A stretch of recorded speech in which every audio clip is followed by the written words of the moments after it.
The four primary blocks which make up the Y signal portion of the television receiver are the first video amplifier, the second video amplifier, the delay line stage, and the video output amplifier stage. The primary function of the first two video amplifier stages is to boost the video signal to a level sufficient to feed the video output amplifier stage. Since the Y, or luminance signal, has fewer stages to pass through than does the color signal, a delay becomes necessary so that the color and luminance signals reach the picture tube at the correct time for proper color image reproduction. Depending upon the type of picture tube being used, the output of the video output amplifier stage may be as high as 150 volts peak to peak. AGC stands for Automatic Gain Control. The function of the AGC stage is to maintain the synchronization pulse peaks at a constant level regardless of changes in the input signal. This concludes review number 3.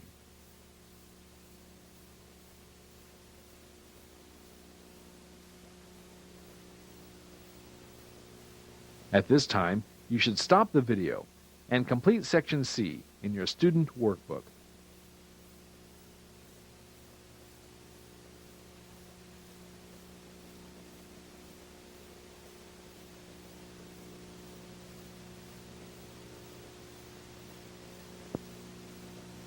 Now let's examine some of the stages used in the color section of the standard color television receiver.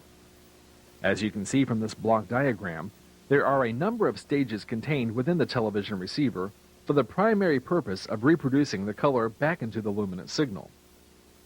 We will begin with the chroma bandpass amplifier stage.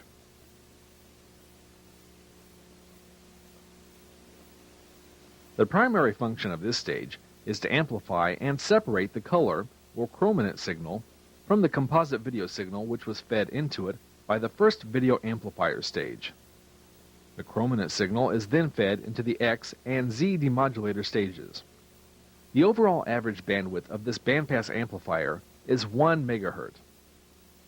The color killer stage has the ability to turn on or turn off the bandpass amplifier stage. When the color burst is present in the composite video waveform, the color killer stage will turn the chroma bandpass amplifier stage on. If the color burst is not present, as in a black and white transmission, the color killer stage will hold the chroma bandpass amplifier stage off.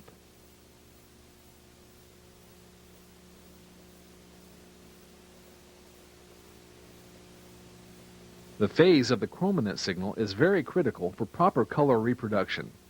Any deviation from the phase of the subcarrier at the TV broadcast transmitter will result in a change of color at the television receiver.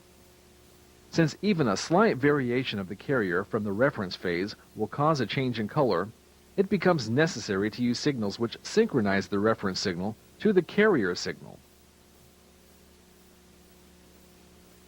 Here you see the stages responsible for the synchronization of the color signal. They include the burst amplifier, color phase detector, 3.58 MHz color oscillator, and the oscillator control stage.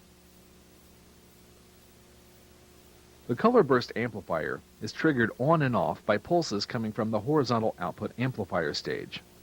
Each time the horizontal amplifier pulses the color burst stage, it turns it on. This causes the burst amplifier stage to output 8 cycles of color burst.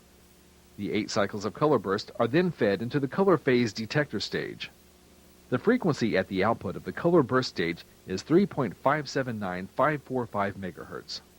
Most of the time, the frequency of the color signal is referred to as being 3.58 MHz. The chroma phase detector stage compares the phase difference between the color burst from the burst amplifier with that of the 3.58 MHz signal generated by the 3.58 MHz oscillator stage which feeds into it. If a phase difference exists between these two signals, a DC correction voltage is generated and fed into the oscillator control stage. This causes the oscillator stage to synchronize with the color burst signal. The chroma phase detector stage also generates a signal which